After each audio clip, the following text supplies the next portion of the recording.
November 2022 CA intermediate corporate and other laws का जो exam paper है, काफी बड़ा, काफी लेंदी ये पेपर रहा।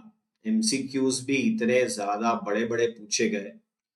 बाकी सारे क्वेश्चंस में भी स्टोरी बहुत बड़ी है। पेपर को पढ़ने में ही बहुत ज्यादा समय गया स्टूडेंट्स का। ऐसे में ऑब्वियसली आंसर छोटे ही लिखे जा सकते थे।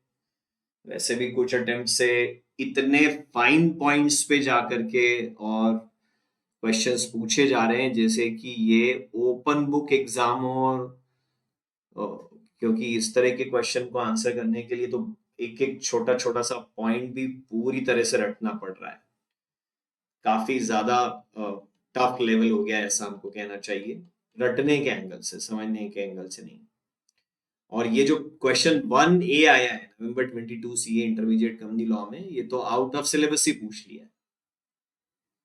ये section 180 sub section 1 clause C पूछ लिया उन्होंने। Read with section 179 sub section 3, जहां तक मुझे याद पड़ता है, क्लॉज सी। कुछ इस तरह से उन्होंने पूछ लिया है कि जो सिलेबस में ही नहीं है। वो सेक्शन 180 क्या कहता है कि बोर्ड ऑफ डायरेक्टर्स अगर एक लिमिट से ज्यादा लोन लें तो खुद नहीं ले सकते, शेयर होल्डर की मीटिंग में स्पेशल रेजोल्यूशन पास करना पड़ता है। उस लिमिट के ऊपर ये क्वेश्चन पूछ लिया। चलो मैं बता देता हूँ वो सेक्शन आपको। आप ऑब्वियसली जिन्होंने एग्जाम दिए वो बच्चे बिल्कुल ही नहीं लिख पाए होंगे, क्योंकि ये तो सिलेबस के बाहर का ही क्वेश्चन पूछ लिया, फाइनल का पूछ लिया इंटर में। उसमें सेक्शन 180 में लिखा है कि अगर कंपनी की borrowing paid up capital plus free reserve plus security premium के टोटल से ज्यादा हो जाती है इंक्लूडिंग एग्जिस्टिंग बोरोइंग, तो फिर स्पेशल रेजोल्यूशन पास करना पड़ेगा। अदरवाइज तो board resolution as per section 179 से भी काम चल जाएगा।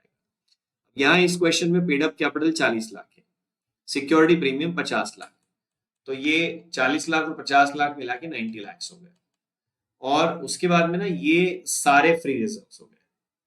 How? General reserve free reserve होता है, बैलेंस इन पीएनएल फ्री रिजर्व है, कैपिटल प्रॉफिट वैसे तो फ्री रिजर्व नहीं है अगर वो अनरियलाइज्ड है, पर ये रियलाइज्ड वाले में से तो आप हमेशा डिविडेंड बांट ही सकते हो, तो ये भी फ्री रिजर्व है। ये कितना हो गया?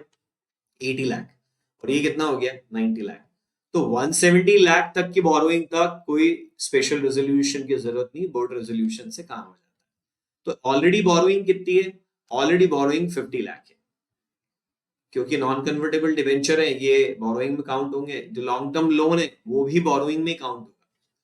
पर सेक्शन 180 बोलता है कि जो शॉर्ट टर्म लोन्स हैं वो बोरोइंग में काउंट नहीं होते for the purpose of section 180, तो ये 50 लाख काउंट नहीं करेंगे हम।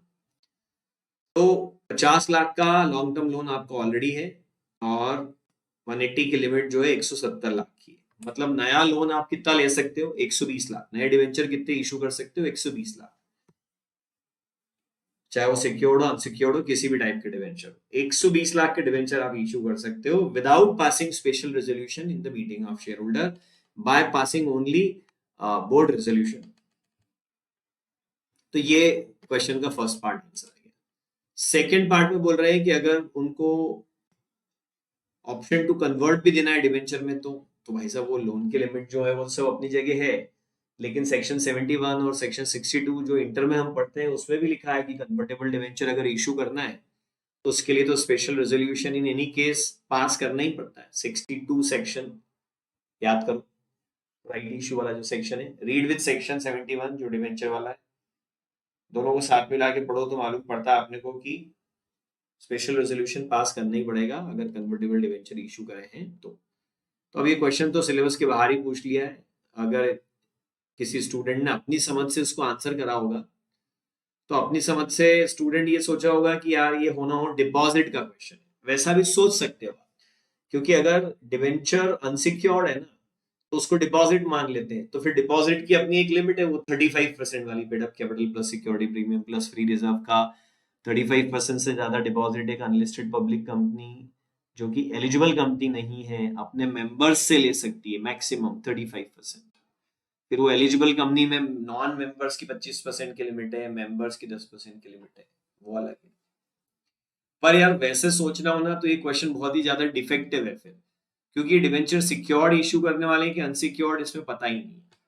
अनसिक्योर्ड भी अगर लिस्टेड हो तो भी डिपॉजिट नहीं मांगते, और अगर वो कंपल्सरीली कन्वर्टेबल हो विद इन 10 ईयर तो भी डिपॉजिट नहीं मांगते, और अगर वो ऑप्शनली कन्वर्टेबल हो within 10 year issued by startup in a single tranche to a single person of minimum ticket size of 25 lakh तो भी डिपॉजिट नहीं मांगते।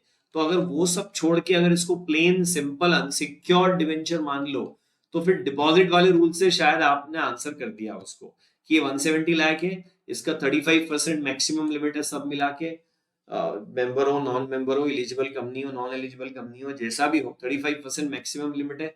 उसमें से भी फिर मानो कि ये वाले भी अनसिक्योर्ड है, तो ये 30 लाख तो ऑलरेडी ले चुके हैं, तो उसको आप और फर्दर माइनस करके बता सकते हो कि कंपनी इतना डिपॉजिट ले सकती है। अपनी समझ से आप ऐसा आंसर कर सकते थे। हालांकि क्वेश्चन उस बारे में अगर मानते हो तो फिर बहुत सारी इंफॉर्मेशन और चाहिए जो यहाँ पे मिसिंग है। ऐसे में क्या होता है, इतना बड़ा क्वेश्चन देख के स्टूडेंट का कॉन्फिडेंस शेक हो जाता है। तो ये क्वेश्चन तो ठीक है, रेस्ट ऑफ द पेपर के ऊपर भी नेगेटिव इफेक्ट आ जाता है। So paper setter must be very careful. या स्टूडेंट डेफिनेटली घबराएगा और उसको लगेगा मुझे कुछ नहीं आता, और वो और ढेर सारी गलतियां आगे के क्वेश्चन में भी कर देगा। एक हाथ छोटी मोटी गलती ऐसे और भी आगे है। मैं उम्मीद करता हूँ कि इंस्टीट्यूट थोड़ी काइंड हार्टेडनेस दिखाएगी यहाँ पे, और जिन बच्चों ने इन क्वेश्चंस को अटेम्प्ट किया होगा, थोड़ा गलत थोड़ा सही, उनको भी पूरे मार्क्स इसके दिए जाए। बाकी तो फिर टाइम बताएगा। So wish you all the best for your remaining papers. Thank you very much.